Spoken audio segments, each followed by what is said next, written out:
So, we're here to talk about situational leadership. We're here to talk about executive functioning when we think about getting stuff done. And leaders and organizations, we often don't take into account the different tools we have available to us. And so I'm here to talk about it. I'll be speaking at the end of the month with a group in Wilmington specifically about situational leadership and how to manage neurodivergent staff as situational leadership as a tool to do that. And for today, I want to think about situational leadership when we're leading ourselves. So, oftentimes when I start a coaching relationship, there are so many people who come in and they say, "I know that this won't work for me." And of course, I'm like, "Well, I'm here to support you, and if it doesn't work for you, that's okay." Most of the time, they're taken aback by that. They're used to people like convincing them. I'm not here to convince you. If you want support, I'm here to support you. So, as we figure out what to do to support you, a part of that is being vulnerable and real with yourself. And I don't know why my mom's calling me now. I want to be very clear on that is that you have to be able to have a complete reflection of what that looks like. And let me give you some examples. So, as you are figuring out how to best support yourself within your executive functioning, maybe you have a hard time with task initiation, getting stuff started. Maybe you have a hard time with time management. And maybe you have a hard time hitting deadlines. There's a lot of reasons why that could be. Hitting deadlines could be because you have something called time blindness, or some people like to call it time optimism, where you feel like you just have so much time to get stuff done. It doesn't mean that you don't understand the concept of time or how long an hour is. It just means that the task at hand, you don't understand completely how long it'll take to get it done. If you are facing that, how long things take, this is where we take an inventory. So, a very simple exercise that you can do is outline your day specifically. And you start with, ideally, I would be getting up, say you're getting up at 7 and you want to get up at 6. So you set out your ideal day. And you also take into consideration showering, exercise, commuting to the gym, commuting to the library to drop off books, going to the grocery store. So you lay out your day first, and then you could even go to a week, but start with a day. And I challenge you to think about all the things that you don't account for when it comes to time. And that can include commuting, sitting down to eat dinner. Some people, most often when I sit down and do this exercise with clients that I'm coaching, they have not accounted for commuting. They have not accounted for actually eating, maybe sitting down and watching a movie with their family, having a conversation with their kids. They're viewing every moment as it having to be productive in the sense of having some form of output versus relationships. And so what we usually do after that is figure out, okay, so you have your ideal day. Where are you in relation to your ideal day? And this is important for executive functioning because self-monitoring is a form of executive functioning. Where are you in relation to your ideal day? Are there subsets? It's like, okay, on my ideal day, I go to the gym for an hour and a half. Right now, I'm going to the gym 3 times a week for 30 minutes. Okay, so you're directionally going in the right direction. That's great.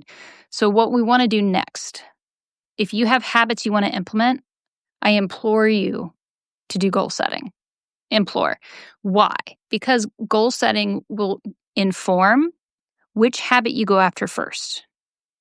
Let me give an example. If you are somebody that is in their 30s who is working really hard to learn how to manage their body weight as a 30-year-old, which is different than your 20s, of course, and you are also going and getting a degree at the same time while working full-time, you will have different goals.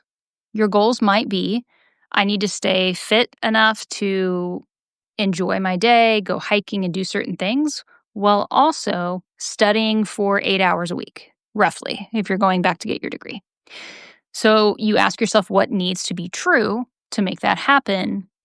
It's like, okay, I need 8 hours a week, so I need to study 45 minutes here, here, and here, and you identify what those are.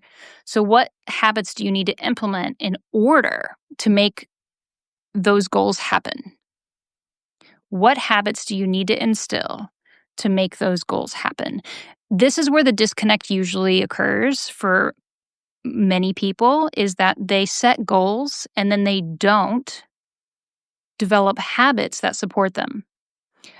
Somebody that I follow and that I've used has coached me before. Her name is Coach Jay, and you can find her right here on Substack.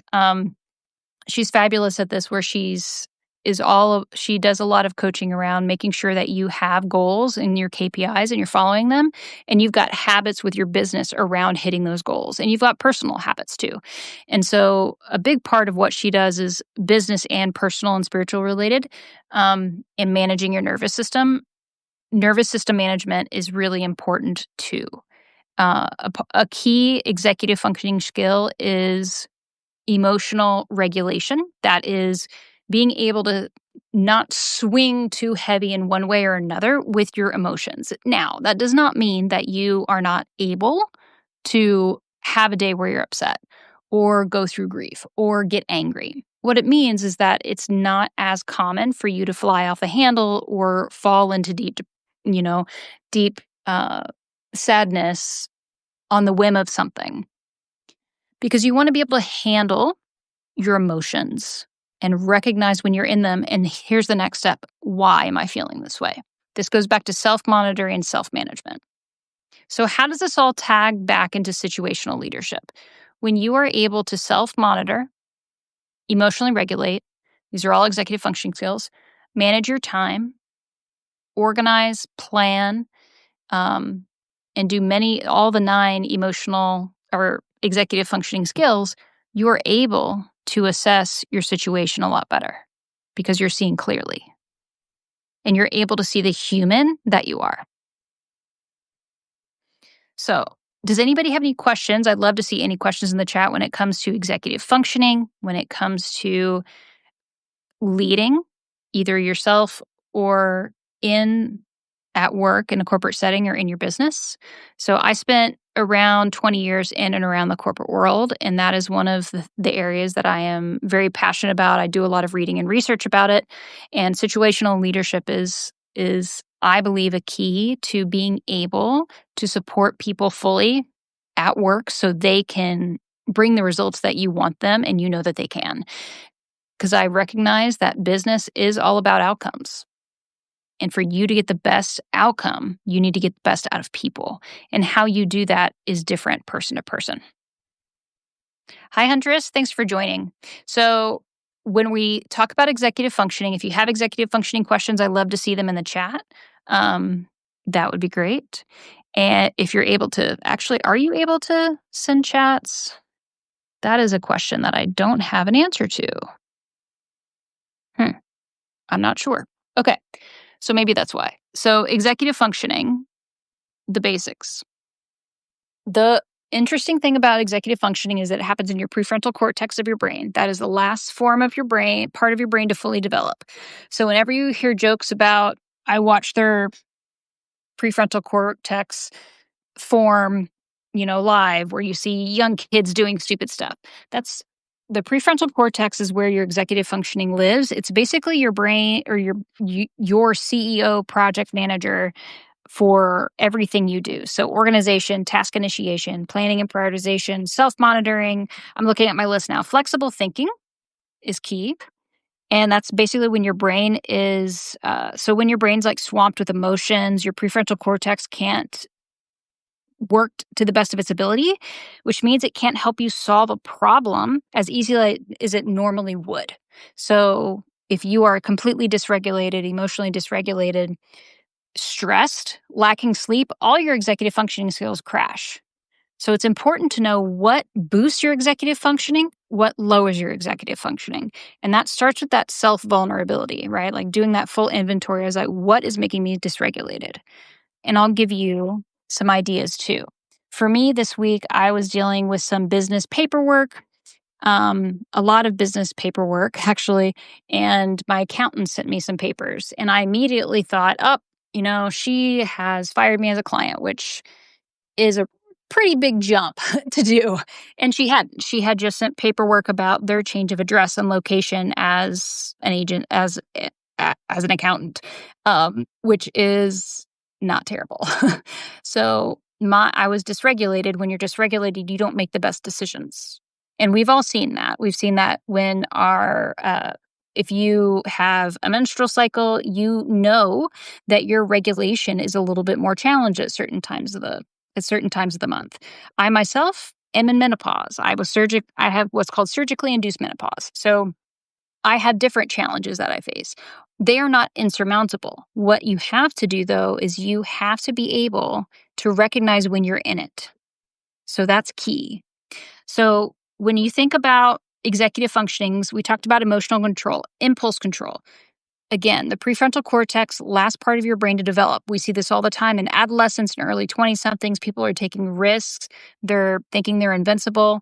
They lack impulse control. So being able to manage it is key. And this takes practice and, again, awareness. So impulses can sometimes really derail you. So getting things done is sometimes a matter of regulating your impulses and checking whether they are going to help you finish what you set out to do or not. This is where habits come in. So if you have a habit of picking up your phone every time you lay down in your bed at night, that's going to continue. So you need to figure out how to make it harder for you to grab your phone.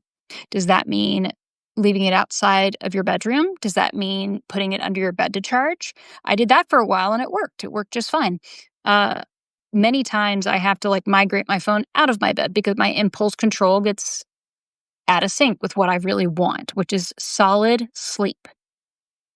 So impulse control is another executive functioning to work on. So the next one is working memory. We don't talk about this enough. We talk about executive functioning. We don't talk enough about working memory. So this is really your ability to hold information in mind while you are carrying out a task. So if you are, say, cleaning the kitchen and I walk in and say, hey, can you remember this phone number? And I give you that phone number and I come back in with my phone asking you to give it to me, your working memory will let you remember that and give it back. If you have ADHD or you're autistic, sometimes your working memory with your executive functioning is not great. And working memory can be impacted if you also have dyslexia. There are lots of things that can impact working memory. But working memory is also critical for learning and problem solving because it allows you to access the information you need. So if you are tired, if you're exhausted, if you're stressed, if you're overworked, if you are lacking accountability and expectations, your working memory is going to be a little bit more poor and it's going to challenge your ability to problem solve. So somebody who has been able to master their executive functioning skills is a critical component and somebody who can be a phenomenal person on the team because not only can they stay cool under pressure, they're also able to problem solve at record speed. So we've talked about impulse control, emotional control, working memory. Then we get into something called flexible thinking. Flexible thinking. So this is often where you have to change approaches quite quickly. This can be a challenge for people who are like, I made a plan and the plan's not being followed. So if the plan's not being followed and you have to come up with something else quickly, it might throw somebody off who doesn't have flexible thinking or is challenged by it in the moment if you're dysregulated. So you want to be able to, what's it called? There's a word. You want to have resiliency. This is where resiliency can come in. If you're able to change approaches or try something new, that shows resiliency and that takes practice too. So I would ask you to, when you're trying to figure out, am I lacking flexible thinking or am I needing to focus on what I'm doing?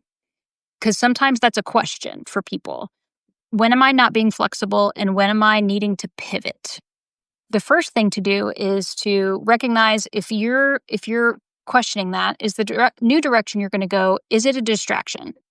Is it just something new? Is it a new approach? So that's the first question. If the answer is yes, then you're probably having an impulsive moment. Or if it's like, no, this new approach is way more aligned with the direction that I want to be in and go and makes a lot of sense logically. And if I always ask myself this question, if I am looking at my work at the end of the week, am I going to be annoyed that I got sidetracked with what this is right here? I would say about 50% of the time, the answer is yes before I started doing these types of exercises. So I ask myself that question and I move on or I keep going with the task at hand. All right. The next executive functioning skill is self monitoring. So, this in many ways is one of the most important executive functioning skills, and it's an underlies all the other functions. That's why at the beginning of this live, I started talking about situational leadership starts with self and that reflection part. So, um, this is basically where you have to monitor your responses to the world around you. Now, this is not about complete self monitoring for every way and masking, where you are pretending to be somebody that you're not. However, that skill does come in handy in lots of situations. So I'm not saying that masking completely is absolutely bad. What I am saying is that with self monitoring, it is very important that you give yourself that awareness on how you are responding to the world around you. Are you over responding to things and it's impacting your emotions? Are you not paying attention to how long you're taking on the phone when you're in the bathroom? I hate giving that example, but it's one that everybody seems to resonate with. So I throw it out there. So self monitoring gives you the opportunity to really understand where you are in the context of where you want to be, essentially, is what it does. So, yeah, self monitoring is basically working on all the other executive functionings improves your self monitoring skills. So, you can always work on those skills on its own to make sure that you're using your energy wisely. So, I haven't talked yet about organization, task initiation. I'm looking at my notes, attention and focus, because those are ones that people talk about often. So, I wanted to talk about the other executive functioning skills that are not discussed. In my live later this week, I'm going to be talking about organization, task initiation, planning and prioritization, and attention and focus. Those are the four ones that are typically discussed all the time when it comes to executive functioning. If you've got questions, feel free to drop them in the chat right here on Substack. Um, and yeah, thanks for popping in my live. I'll send out a notice for the next live where we talk more about executive functioning on a whole to achieve your goals so that you can go in the direction that you want to go and do it in ways that are a lot easier. So we're reducing that friction that we have when we go to start work, when we go to end work, and we're really wanting to succeed and hit our big audacious goals. Night, y'all.